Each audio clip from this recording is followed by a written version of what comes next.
Good evening and welcome to this Fiji One special, Back to School 2014. That's right, by now most of you school students would have spent your first day back in the classroom. And for a special lot, it was also your very first day inside a classroom. We begin our Back to School 2014 special by taking you to Year 1, better known here in Fiji as Class 1. That's right, for many families out there, that first day at school can be a mixture of many things: excitement, anticipation, joy, and of course, stress. Let's take a look at how day one shaped up for some. For little Vilikesa Tambuya from Wakanisila, Langere Nasinu, Tuesday the 24th of January is a day like no other. Hi son, how do you feel coming to school? Good. This is one of those moments he has been anticipating for some time, to accompany his elder brother and sister to school. It can't be better than this though, with Mom leading all the way, taking Vilikesa's ever-familiar home environment with him. Suddenly, little things like holding on to Mom forever becomes the order of the day. With same old reluctance lurking around for a victim, Room 101 can be a very lonely place to be in today, with memories of home popping up every now and then. But for confident Vilikesa, once status and territory is established, school can turn out to be rather exciting. Please tell us, how was your back to school preparations?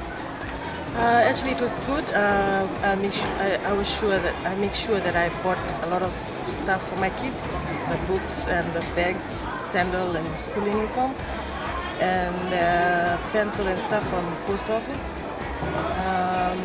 And I bought more for extra in case they need. Then I got it from at home. So now Vilikesa is at school. How do you feel as a mother? Excited. I'm very happy about it. And first day of school for Vilikesa for Class 1 was a little emotion, but I know he's a strong boy. He can hold it for the end of the day.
Closer to Suva in Delainavesi, Diripti Sorin Chand will for the first time join his Class 3 Surti Lorin Chand in school. Diripti is excited as Mom Ashwini finished up the last few rounds of preparations and then leaving home at last.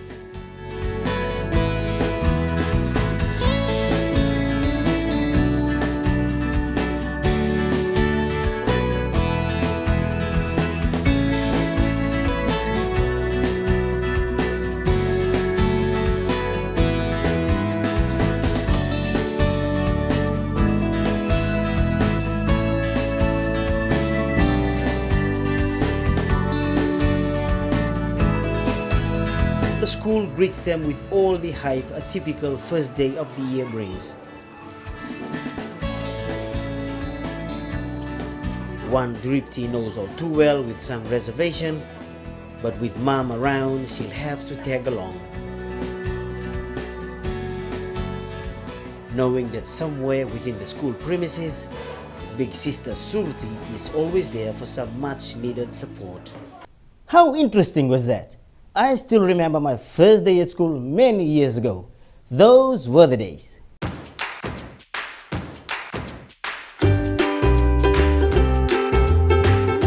Now here's some numbers that might help reinforce why preschool education is also important. Did you know that there is a total of 1,393 early childhood centers in this country, or as we like to call them, kindergartens?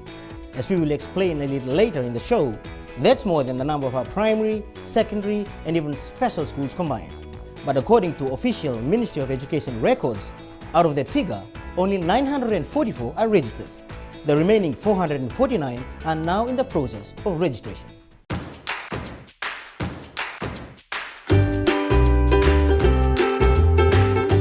Now for a quick brain teaser for you.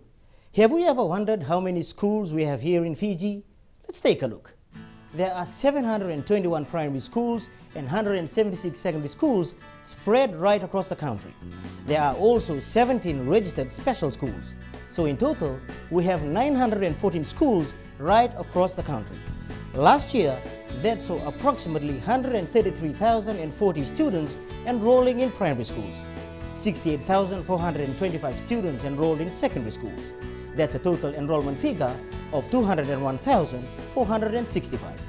Yes, and we are back here in the capital on our way to find out how charitable bodies are also playing an important part to make education possible, especially for the underprivileged. Our first stop here is at Wailea Settlement, where NGO Help a Child Trust is doing their bit for the underprivileged. We are starting the year off with the education assistance for the needy children. And we have planned to assist something like 1,300 children with the school bag and stationery supply for the whole year. And this is going to be directed for those students who are really from poor background, poor families, who otherwise would not be able to afford to buy these materials. We find that the government has given lots of other forms of assistance, but when it comes to buying of stationery, uniform, parents are still struggling to meet those expenses. So here I say that Help a Child Trust. Help a Child Trust will always be on the standby for every needy child, and we'd like to see that every child goes to school and has the opportunity to undertake education. Our next stop is here with Save the Children Fiji, another body trying to help those in need.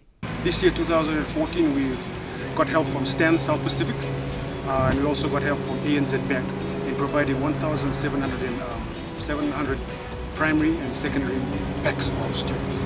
We have just about $20,000 allocated to this program. We're still waiting for more funds to come in. If businesses out there can come in their hand with our students, that'll be a big help for not only Save the Children, but also for the children providing education. Stay with us. After the break, we will have more on what the 2014 education year has in store.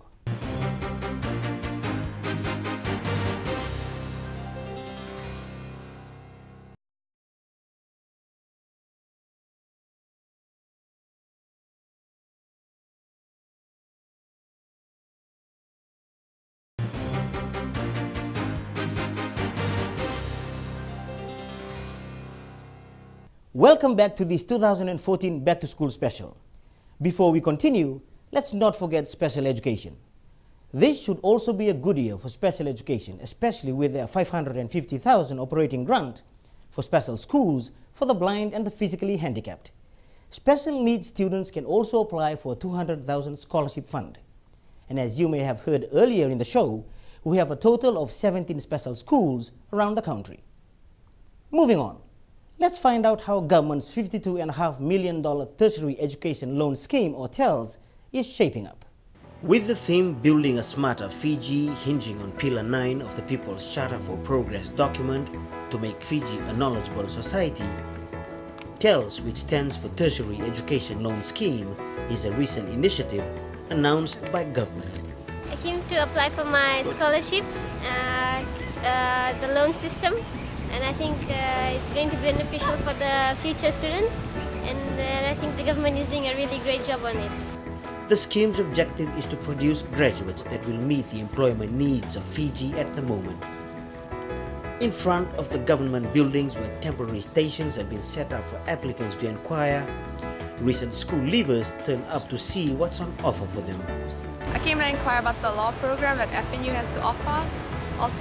And I also came to inquire about the loan scheme the government is providing for the students of Fiji. I think it's a great idea. The scheme does not cater for short courses and non-award programs, but for award programs offered by tertiary institutions such as the University of the South Pacific and Fiji National University. At the temporal venue, siblings, parents, friends and supporters accompany applicants on their way in to see if a future is really in store for them. At the moment, recent school leavers who has missed out on the National Toppers scheme but passed their Fiji School Leaving Certificate and Fiji 7th Form examinations are eligible to apply. Those that at one stage had taken up tertiary courses without completing them for an award now have a chance to complete them. Kiro matangango, kiro sanjia domingo, pocho chicken singango, sangira kiro mida, kanano sangi drop chicken gulum kanibuli, sanu duru yengo mida chicken kanya accommodation, obo tarungan nangono na takana matentu, nurtu sulia chicken nilau, sulia chicken nangono, mengarap chicken kanibuli. I'm just here to register myself and to seek for advice regarding the new scheme and how it may affect that scheme for those who have been continuing for the past few years. Now to a critical part of our vast education system, transportation. As you may know by now, government has introduced its e-ticketing system aimed at making life a lot easier and of course affordable for accessing education. Let's find out what one of the key stakeholders in this area have to say. As we all await the confirmation on the e-ticketing, for students I think we will go back to the coupon or the voucher system. And that for that reason we continue to encourage students, that we will go to school and please do not protest, because a couple of issues and complaints have been received by the authority on the confusion on the usage of the e-ticketing card. But that should not be an excuse where students should not go to school. No, we are all working hard now. The important thing is we want a system, a ticketing system that will become very, very effective.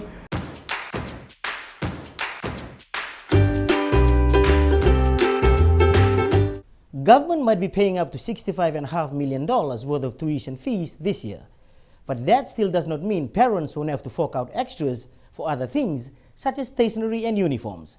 In the final weeks leading up to the start of school this week, our crew was out and about finding out why back-to-school shopping can be a dreaded experience for many parents. Taking your children back to school will not be complete with that much-needed shopping. With new curriculum nowadays and stationery itineraries were given by respective schools, back-to-school shopping takes much out of one's pocket as the enormous amount of time needed to complete it. I'm just trying to meet my children's demand, whatever they require for the school, as far as they are happy, and then I meet the demand of it. As attractive as they can be on the shelves of the bookshops and stationery outlets, the cost it takes out of the wallet of the consumer can be a serious concern. And wise budgeting is a must to get a child up and running for that first important day of school. In particular with the basics they can't go without.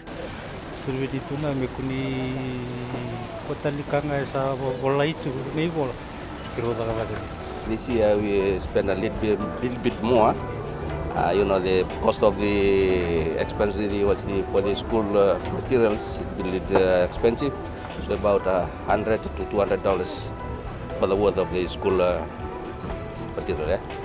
The challenge of putting aside a sum for the back-to-school shopping spree is again the most cost-effective way of tackling the issue head-on, which obviously differs for the consumer relative to how financially secure they are.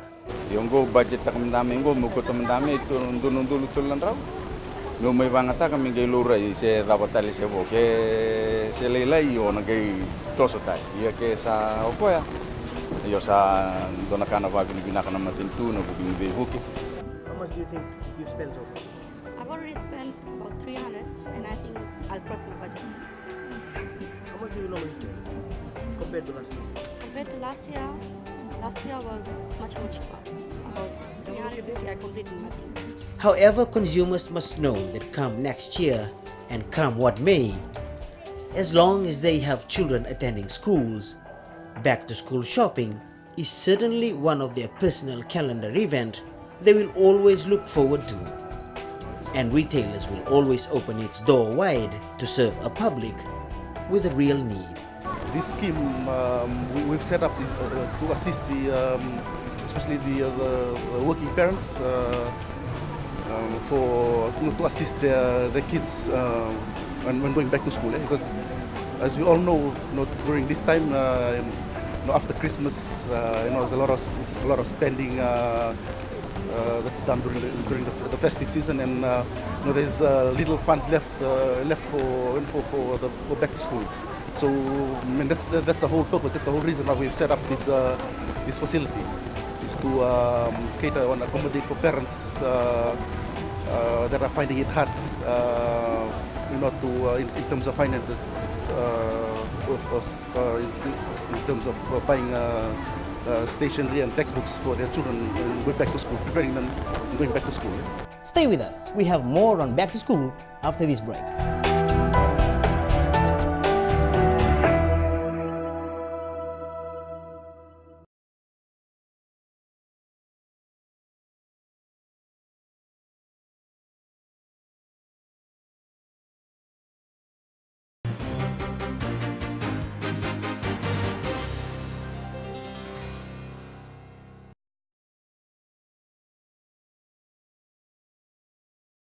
Teaching is not a job, because teaching, that's why it is called the noble profession. Teachers mold children who are like soft clay into future responsible citizens of the country. And to help us put the role of teachers into perspective, it's always important to know how many teachers we have across our entire education system. There are 1,887 registered with limited authority, 2,345 with provisional authority, and 9,895 with full registration. What's the difference?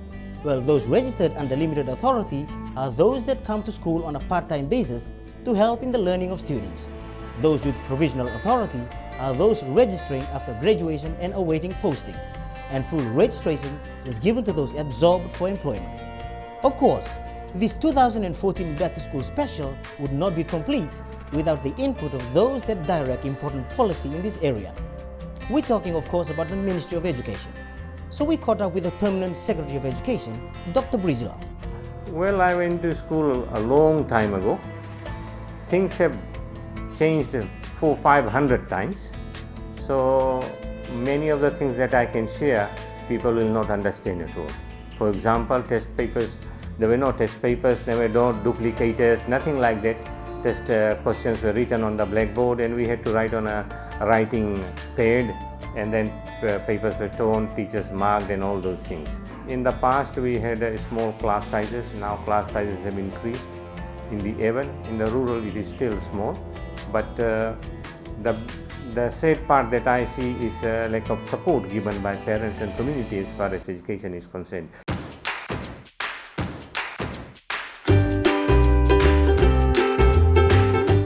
Mention boarding school, and for many who have gone through the system, memories of almost regimental type accommodation, dal soup and soups tapioca come to mind. Not that those two food groups are bad for your health. Generally speaking, the boarding experience conjures up images of tough and strict environment. But as we also found out, it's also the lure of independence and discipline that makes the boarding school experience a life-changing one for many students. Rupeni will soon be joining Queen Victoria School as one of its Form 3 students coming from Delaina Masik Government School. Shopping for a boarder can be a different experience altogether, where items such as mattresses and beddings are essentials, and of course stationeries, especially when he will be away from home for a whole term. A visit to national uniforms is a must according to the kit list, where a single student is required to have at least 5 pairs of uniforms for a day each in a week. For Rupeni, today is his last round for shopping with his parents. Out from national uniforms, it's straight home to Castle Road. The challenges faced by this family, with Rupeni's father having retired from work for some time, can be daunting. But thanks to some relatives who were willing to assist, the family sent Rupeni over. Back at home, it's time to have a final check. A full kit list for a boarder nowadays consists of almost everything one can think of. Boarding school programs such as sporting activities and other social events is a normal routine for a new boarder student. Hence, our meticulous items on the kit list are not forgetting the budgetary allocations his parents have to work on this trying time to cater for Rupeni's kit list. But soon Rupeni will be experiencing a unique life with encounters that can be life-changing. Experiences that has carved a path for some of Fiji's prominent citizens. I went to Budalevu, which was provincial school northern at the time, 1958. That was before my 10th birthday. It was a boarding school for boys from Don Robinbu and Madwan. It was a school known for hard work, hard labor. And the uniform was a pair of shorts and a white belt. That was it, no shirt. You only wore shirts on Sunday for church service. When I came to Queen Victoria School in 1962, I found the work at QVS very simple. Garden work and even cleaning the compound. They were much easier than what we went through at the provincial school northern in Budalevu. I stayed in Queen Victoria School from 1962 to 67. I didn't play any sport in Budalevu. I was one of the weakest and smallest boys.